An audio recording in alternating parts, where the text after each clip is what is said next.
করবে মুড়ি ঘন্ট।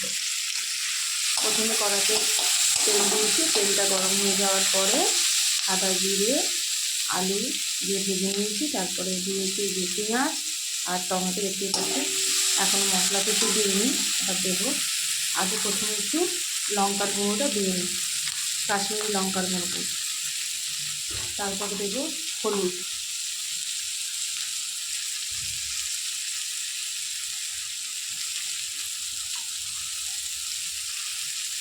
হলুদ একটু জিরের গুঁড়ো ধনের গুঁড়ো দিয়ে দিলাম। এটাকে আবার মিক্স করবো। এক হাতে ফোন নিয়ে আর এক হাতে রান্না করাটা একটু অসুবিধা হয়। এবার বাটা মশলাটা দেবো, আদা রসুন আর কাঁচা লঙ্কা।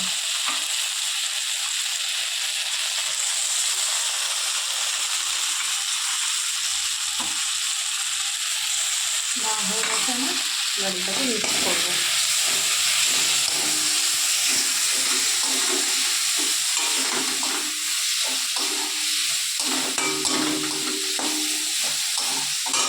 আদা কাঁচার গন্ধটা চলে গেলে একটু সামান্য একটু জল দেবো। দেখুন কত কম তেলে রান্না করছি, একদম কম তেলে, একটু জল দিতে হবে। সামান্য একটু জল দিলাম।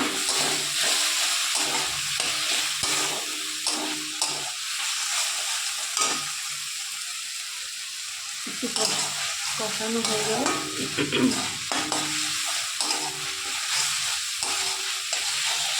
কষানো হয়ে গেছে।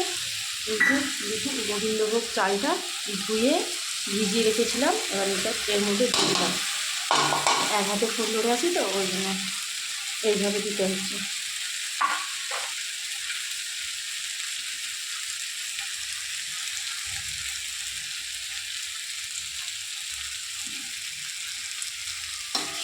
এবার এটা মিক্স করবো।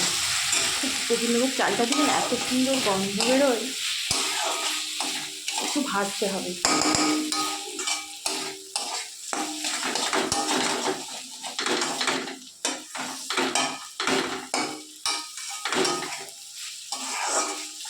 কড়াটা খালি নড়ছে, এক হাতে ফোন ধরে আসছি তো ওই জন্য। মাঝে মাঝে হয়ে গেলে একটু সময় দিতে হবে।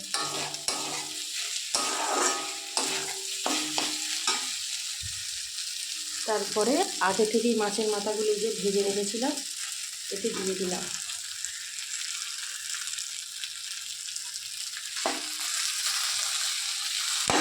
দিয়ে আস্তে হালকা হাতে ভেঙে দিতে হবে।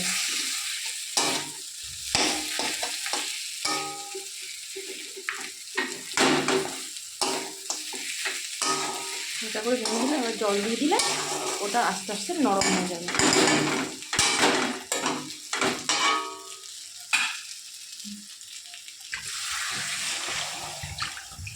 একটু জল দিলাম, সেই চালটা আছে তো মাছটা সিদ্ধ হয়ে যাবে।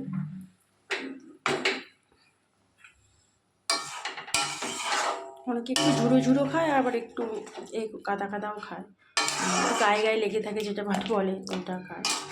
এবার একটু স্ট্যান্ডিং দেবো, চাপা দেবো। ফুটে উঠলে ঘি গরম মশলা একটু মিষ্টি দিয়ে নামিয়ে নেবো। ওটা দেখাতে পারলাম না, ভিডিওটা অনেক লং হয়ে যাচ্ছে।